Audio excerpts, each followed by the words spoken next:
Dans la paracha de cette semaine, on assiste à l'épisode de la vente de Yosef par ses frères. Comme on le sait à la base, donc Yosef était dans le puits, ses frères décident en fin de compte de le vendre à des Ishmaélim, donc des marchands arabes qui passaient par là, et de vendre leur frère.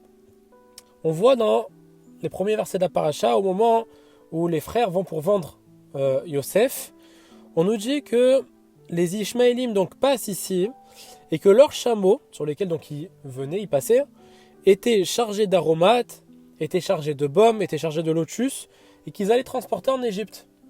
Pose une question, on dit quel intérêt ici la Torah nous donne de quoi étaient chargés les chameaux des Ishmaélim qui allaient prendre Yosef. Rashi nous dit, pourquoi est-ce qu'on nous détaille ici pour nous dire comment où Yosef va être pris, donc va être vendu aux Ishmaélim, ces Ishmaélim vont le prendre, ils vont le mettre avec eux.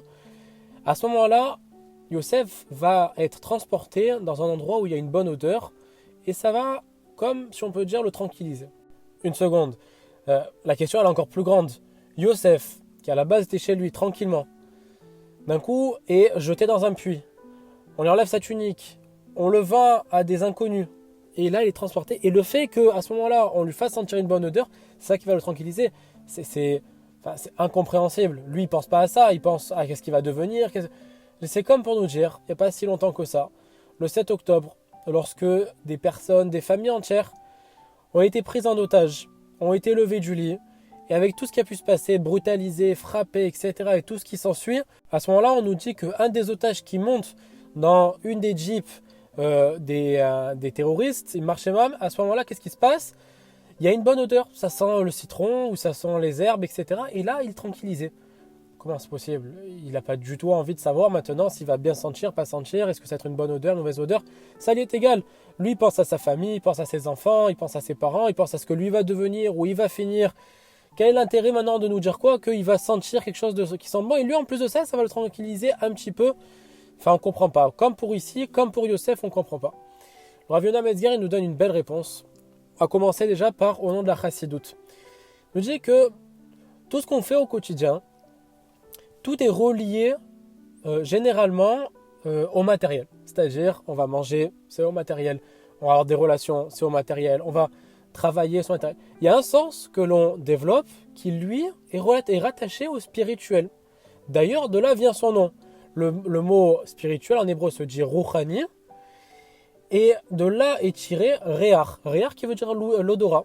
Quand on va sentir quelque chose, quand on sent une bonne odeur, la Torah nous dit que bien plus que le corps qui en profite, c'est la neshama qui en profite. D'ailleurs, l'exemple le plus flagrant, c'est quoi? C'est lorsqu'on sort de Shabbat et que après à l'Havdalah, on va sentir quelque chose qui sent bon. Pourquoi? Parce qu'on dit pour apaiser la neshama qui voit partir donc la neshama yetera, la neshama qui vient en plus pour Shabbat jusqu'à Shabbat prochain. À ce moment-là, du fait de ce départ-là, on sent quelque chose qui sent bon et ça apaise notre neshama qu'on a tous les jours, quoi. Donc on voit le lien concret qu'il y a entre les deux, la neshama et l'odorat. Et là, la Chassidut nous dit que du fait que Yosef a senti une bonne odeur, Hachem a voulu lui transmettre un message. Il lui a dit, c'est vrai, là tu as été arraché, c'est quelque chose de dur. Physiquement c'est dur, moralement c'est dur. Sache une chose, que malgré tout ce qu'ils pourront te faire, ici en Égypte, en chemin, partout, ils pourront porter atteinte à ton corps, mais ils porteront jamais atteinte à ta neshama. Et comme on le voit, Yosef est devenu Yosef Hatzadik.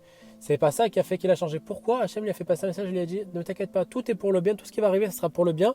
Et ta neshama, de par l'odeur que tu sens ici, comprends que ta neshama ne sera jamais touchée. Cette odeur-là est comme pour signifier, lorsque un enfant va pour subir une opération, et que à ce moment-là, il a peur, et là, il voit un rideau qui s'ouvre. Alors juste avant que l'opération commence, et voit sa maman qui est en train de lui faire coucou, en train de lui dire que tout va aller pour le mieux.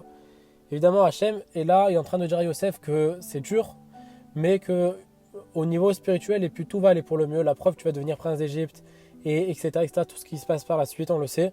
Mais évidemment, le message le plus fort, selon moi, c'est vraiment, peu importe ce qu'on te fera, ton niveau spirituel, ton attachement avec Hachem, il ne changera jamais. Et on le voit quand même, de nos jours, ça a été le cas.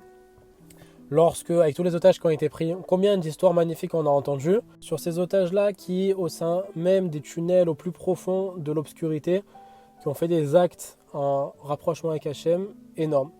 Donc on voit ici un message d'espoir pour nous dire que peu importe le chemin obscur qu'il peut y avoir, Hachem est toujours avec nous, est toujours en lien avec nous, et Bezrat Hachem qui nous réserve uniquement des choses magnifiques pour tous les Bnei Israël.